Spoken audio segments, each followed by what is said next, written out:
अस्सलाम वालेकुम students, welcome to chemistry class FSc part 1 chapter number 9 solutions. आज का जो हमारा आर्टिकल है 9.3.0 ideal and non ideal solutions. आज हम इस लेक्चर के अंदर आइडियल सॉल्यूशंस और नॉन आइडियल सॉल्यूशंस में डिफरेंस करेंगे। आप बोर्ड के लिहाज से, पंजाब बोर्ड के लिहाज से ये आपका शॉर्ट क्वेश्चन एक्सपेक्टेड है। इसमें डिफरेंस के लिए आपको इस तरह 5 पॉइंट्स में डिफरेंस करना है। तो आइए स्टार्ट करते हैं।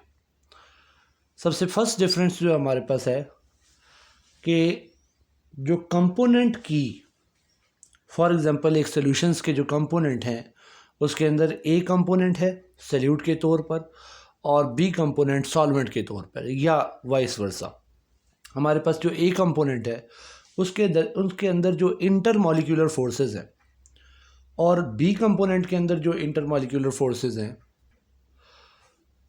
वो अगर सॉल्यूशन बनने के बाद सिमिलर होती हैं तो वो आपके पास आइडियल सॉल्यूशंस होते हैं।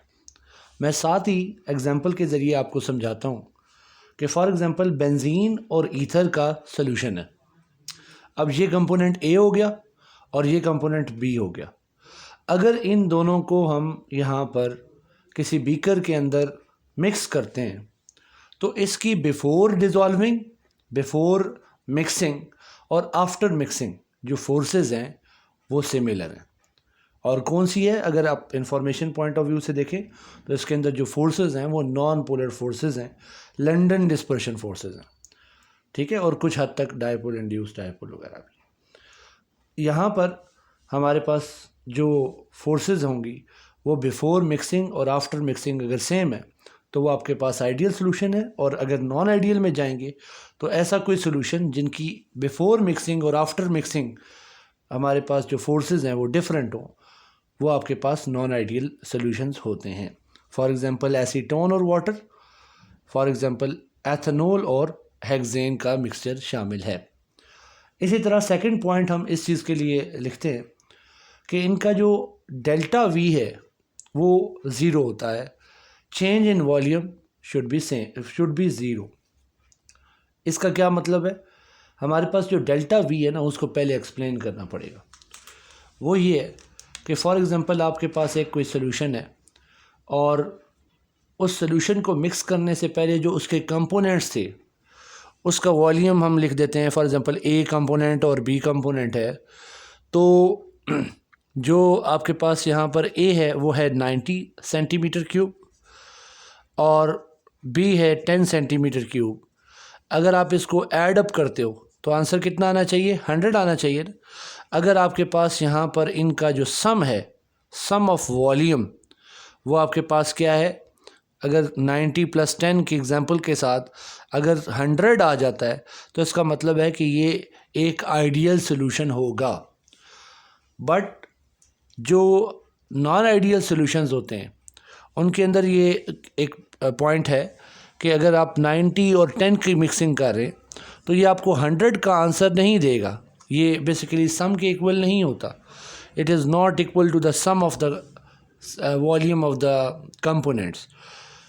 ये फॉर एग्ज़ाम्पल 99 भी हो सकता है, ये 101 भी हो सकता है। इसका रीज़न ये होता है कि फॉर एग्ज़ाम्पल फोर्सेस अगर सिमिलर नहीं हैं बिफ़ोर मिक्सिंग और आफ्टर मिक्सिंग, अगर बिफ़ोर मिक्सिंग थोड़ी कम फोर्सेस थी और आफ्टर मिक्सिंग ऐसी फोर्स बनती है जो कि हाइड्रोजन बॉन्डिंग जैसी है, और बिफ़ोर मिक्सिंग थी डायपोल डायपोल, तो हाइड्रोजन बॉन्डिंग मोर स्ट्रेंथ की है ना, तो उसका जो वॉल्यूम है वो क्या हो जाएगा? श्रिंक हो जाएगा, कम हो जाएगा।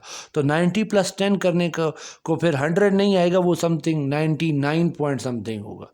इसी तरह अगर कोई फोर्सेस हैं जो पहले ज़्यादा हैं कंपोनेंट्स के अंदर और आफ्टर मिक्सिंग जो फोर्सेस हैं वो ज़्यादा की बजाय कम हो जाती हैं, तो इट मीन्स कि वॉल्यूम जो है वो एक्सपेंड हो जाएगा और इसके दौरान जो आपका वॉल्यूम है वो क्या हो जाएगा, राइज हो जाएगा। Sum of the components of the volume जो है वो इंक्रीज हो जाएगा। इस वजह से हमारे पास आंसर लाइक 100 से अबव आ सकता है। इसी को एक्सप्लेन किया है कि delta V will not be equal to zero. उसके बाद हमारे पास थर्ड पॉइंट है आइडियल सोल्यूशन के लिए, और वो है delta H is equal to zero. इसका मतलब है कि बिफोर मिक्सिंग और आफ्टर मिक्सिंग जो हीट चेंज है वो ज़ीरो रहे। हम इसको आसान कर देते हैं कि आफ्टर मिक्सिंग जब कंपोनेंट्स को मिक्स करेंगे तो ना ही ये एक्सोथर्मिक होगा और ना ही ये एंडोथर्मिक होगा, ये नो हीट चेंज की कैटेगरी में आ जाएगा। ये हीट चेंज करने पर रिलीज़ भी नहीं करेगा और कितने जो वो एब्जॉर्ब भी नहीं करेगा, क्योंकि इसका बैकग्राउंड में रीज़न फिर वही इंटरमॉलिक्यूलर फोर्सेस का है। क्योंकि अगर फोर्सेस सिमिलर ही रहती हैं आफ्टर और बिफोर, तो इस वजह से वो चेंज नहीं लाएंगी। जबकि नॉन आइडियल में सी के बिल्कुल बरअक्स होगा कि delta H is not equal to zero. वो हीट चेंज आ जाएगा, लाइक पॉजिटिव में चेंज आया तो एंडोथर्मिक आ जाएगा, और अगर नेगेटिव में चेंज आया तो वो हमारे पास यहाँ पर एक्सोथर्मिक हो जाएगा। इसी तरह जो फोर्थ पॉइंट है वो आपका मेन पॉइंट है, वो है कि इट ओबेज राउल्ट्स लॉ। जैसे गैसेस के लॉज में हमने ये पढ़ा था कि ऐसे सॉल्यूशंस, ऐसी गैसेस जो कि बॉयल्स लॉ, चार्ल्स लॉ को ओबे करती हैं, वो आइडियल गैसेस होती हैं। लेकिन आज आप आइडियल गैसेस नहीं पढ़े, आज आप पढ़े ideal solutions, non ideal solutions. तो इनके लिए राउल्ट्स लॉ है जो इसका बाप है। तो जो आइडियल सॉल्यूशंस होंगे वो राउल्ट्स लॉ को ओबे करेंगे, और जो नॉन आइडियल सॉल्यूशंस होंगे वो राउल्ट्स लॉ को ओबे नहीं करेंगे। इसी तरह लास्ट में मैंने एग्जांपल का एक पॉइंट दिया है कि ये आप देख सकते हैं कि बेंजीन और ईथर है, वो आपके पास यहाँ पर मिक्स होते हैं, तो आइडियल सॉल्यूशंस की एग्जांपल है। क्लोरोबेंजीन और ब्रोमोबेंजीन दोनों के अंदर forces similar, non polar forces हैं। जबकि यहाँ पर आप देखें एसीटोन और वाटर हैं, इनके अंदर फोर्सेस जो हैं सिमिलर नहीं हैं। एथेनॉल और हेक्सेन के अंदर भी सिमिलर नहीं है। जैसे एथेनॉल के अंदर हाइड्रोजन बॉन्डिंग है और हेक्सेन के अंदर लंडन डिस्पर्शन फोर्सेस हैं। तो ये बेटा आज का डिफरेंसेस में हमारा लेक्चर था, और होप सो आपको क्लियर हो गया होगा। Thank you so much for watching. अल्लाह हाफिज़।